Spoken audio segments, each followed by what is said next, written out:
Hey, what's up, y'all? Welcome to another spine-chilling episode of Murder with Mike. I'm your host and your boy Mike, and today we're diving into the haunting case of Ella Barham. She was a young woman whose gruesome murder in 1912 shook the quiet community of Boone County, Arkansas. This story has it all: a shocking crime, a suspicious family, a controversial trial, and a hanging that's left some questioning if justice was truly served. So, grab you a cup of tea, dim the lights, and get ready for a journey into the dark heart of the Ozarks. Picture this. It is a crisp autumn morning in 1912. The sun is just peeking over the horizon, and the world is waking up to a new day. In a small community nestled in the hills of northwestern Arkansas, a young girl named Ella Barham sets out on a simple errand. She's just 18, full of life, and has her whole life ahead of her.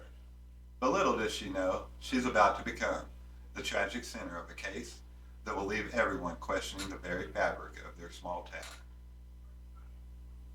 Alright, y'all, Ella Barham lived with her family in a rural area south of Crooked Creek. On November 21st, she walked to the local post office and store in Pleasant Ridge to buy some cloth for a hat she was making. She returned home, borrowed her brother's horse, and went to a neighbor's place to get some help with the hat making. But she never made it back, y'all. As the sun began to set, her family began to worry. They formed search parties and scoured the woods and rows around Crooked Creek. It was a grim discovery when two local boys and a man stumbled upon Ella's dismembered body around 9 p.m. She had been decapitated, her torso sawed in half, y'all, and both legs were removed. Her clothing was scattered around like a macabre jigsaw puzzle. The area was so remote that news of her disappearance did not reach the sheriff until the following day. Sheriff James Ham was a man of action, though. He swore in extra deputies and set out a dragnet along the local railroads and roads. But the killer was already long gone, leaving behind a crime scene that would fuel whispers and fear for decades to come. The local justice of peace, Kansas Monroe Davison, quickly called an inquest. He was also the father of two young men named Otis and Larry Davison. And let me tell you, this family was about to be at the center of a storm that would tear apart their community. The inquest was a tragic affair. Ella's body was exhumed and re-examined. The coroner, Dr. George Washington Taylor, and Dr. John Frank Lair determined that she had been and killed by a heavy blow to the head. But without a clear suspect, the town was on edge. Enter Otis Davison. Now, Otis had been seen around Ella's property before, and he had a bit of a reputation for being a troublemaker. Plus, there were whispers of his infatuation with the girl. So, when Ella's father, George Solomon Barham, pointed the finger at him, the town was all too eager to believe it. Despite a lack of hard evidence, Otis and his brother Lair were both indicted for the murder, with Lair being charged as an accessory. The trial of Otis Davison was a media sensation. The courtroom was packed to the brim with folks eager to see justice done. The prosecution painted a picture of a jealous and violent young man, hell-bent on having his way with Ella.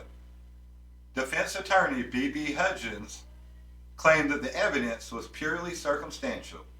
But with a town hungry for the scapegoat and a jury swayed by emotion, the outcome was all but certain. After a dramatic and tension-filled trial, Otis was found guilty of first-degree murder and sentenced to hang. But his lawyer, Mitchell, wasn't ready to give up. He appealed to the Arkansas Supreme Court, claiming a miscarriage of justice.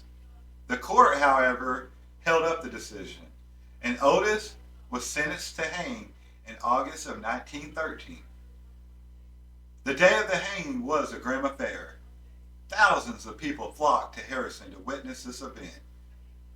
Otis went to his death proclaiming his innocence, though, leaving behind a chilling message that he hoped the serial killer would be found. But what's most intriguing about this case is what happened after the dust settled. You see, folks, Ella's family continued to live in Boone County, while the Davisons were forced to flee under the cover of night due to threats of mob violence. And it wasn't long before people began to question if they had truly hanged the right man. Otis's brother, Lair, had his trial postponed, and eventually the charges against him were dropped due to a lack of evidence. Some say it was because the town had already found their villain in Otis. The others believe there was more to the story than meets the eye.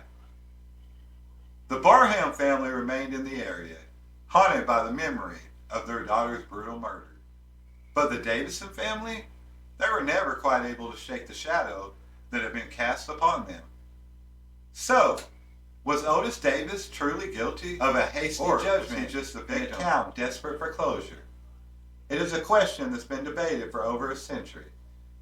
The case is now part of the local folklore, a cautionary tale of love, obsession, and the thirst for justice. Thanks for joining me today on Murder with Mike. Remember, every story has two sides, y'all, and it's up to us to uncover the truth. If you have any thoughts on this case or any others, drop us a line. Until next time, stay safe out there.